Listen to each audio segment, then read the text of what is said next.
Okay, that's probably not cute. We just don't like when things get in the way. And clearly that is getting in the way. Hey guys, welcome back to my channel.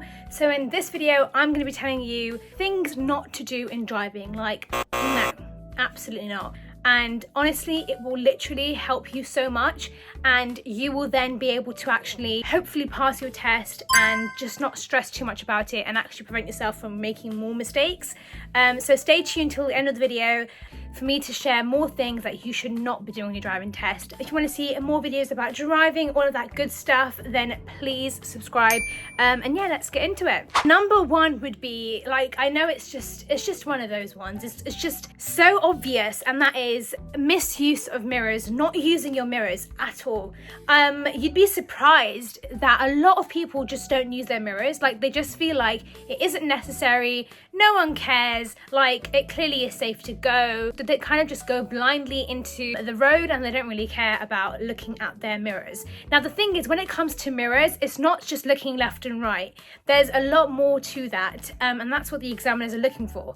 So when it comes to kind of approaching a junction, you've got to look, around to see if you're able to actually go into the road. Number two, you've got to make sure that when you are stopping, when you are braking, when you are moving off when the traffic light goes green, you are looking at your mirrors. Now, it's not necessarily looking left and right, but it could be looking at the rear view mirror and just making sure that, it is safe to kind of move forward and go. And that's why I made it a really big habit just to constantly look at the mirrors.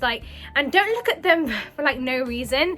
Look at them because you are actually looking out for something. Use your mirrors. They're there for a reason. They're not just there for decoration. You use them and you break your neck. You look left, you look right, you look up, and you look down. Well, not down, because otherwise that's giving accident, and we don't want that, do we? Next thing is positioning at junctions. Now, I definitely struggled with this a lot. So let's say if I was going left, obviously at a junction, I would unfortunately be positioning myself to the right, which is not ideal.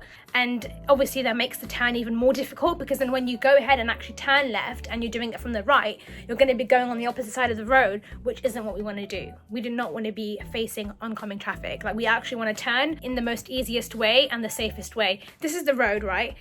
Or the giveaway line, and you come up to it. Now, if you're going left, you need to kind of hug the curb, not, you know what I mean. Just kind of go really close to that curb and just make sure that you're kind of tilted to the left, just so when it is safe to go, you can just move on and kind of take that turn. When you're turning right, let's say this is kind of the center, so you've got traffic going this way and then we've got oncoming traffic going this way. So if this is the middle, right, and this is oncoming traffic, so let's say you're turning right, so you need to stand, we're not standing anyway really, we're in a car. You need to be driving up across or close to that center line, so don't obviously be on the left or be too close to the curb, because again, we're taking a right turn, so we need to be as close to the center line as possible, so when it is safe to go, we can just go straight and then we can go right. What I definitely would recommend is just get your positioning right, because that is something that the examiners are looking out for. If you have your positioning wrong, that will then cause other problems. So then it will cause you to overstay, it will cause you to go towards oncoming traffic. So there's definitely a lot of things that could affect your driving just because of kind of struggling with that positioning. Next one, again, moving away safely. That is definitely something that the examiners are constantly looking out for. Now, when I say moving away safely, you might just think, oh, she probably means, as soon as you start your test, you're moving away and that's it. But no, that's throughout the entire test. So what I mean is, if you're stopping at a traffic light, if you're stopping to do your parking maneuver, if you are stopping for a hazard, whatever it may be, once you're stopped and you're stationary, when you move off from that stationary position, that is moving off safely. That is what you need to think about. You need to think about, now I am actually moving off from my position of being stationary and being at a stop, so I'm going to look at my mirrors. I'm going to make sure that it is safe to go. And they really love the little blind spot check, you hear it all the time, and that is fully being it's a full turn, it's a full 360, it's definitely one of those ones. So you really need to check over the shoulder and be is it safe to go? And I know it sometimes feel like it is unnecessary, but trust me, you've just got to do that blind spot check over the shoulder just to make sure that it is actually safe to go. Because then again, you might see annoying motorbikes like literally coming in close and you won't see them if you don't do the blind spot check. So just do that, because trust me, that is what the examiner is looking out for. Not signaling correctly. Now, if you're like me and sometimes get your left and rights a bit all over the place and get confused with the left and rights, this is probably for you, because the examiner could be like, yeah, could you please take a left? You might be turning on your right signal, and obviously that is not great for drivers behind you. Now the examiners might be lenient. They might be like, oh, there isn't anyone behind you, and you're not necessarily causing any confusion or misunderstanding to the drivers behind you, so they might let you off. However, if you've got a whole traffic behind you, or you've even got one car behind you, and you're obviously signaling left, but you end up turning right or vice versa, that is not great, because now you're going to cause the driver behind you to act in a certain way and just confuse them, and then obviously it's not cute, like it's not a good look. Just want to really stress that signaling correctly is really important.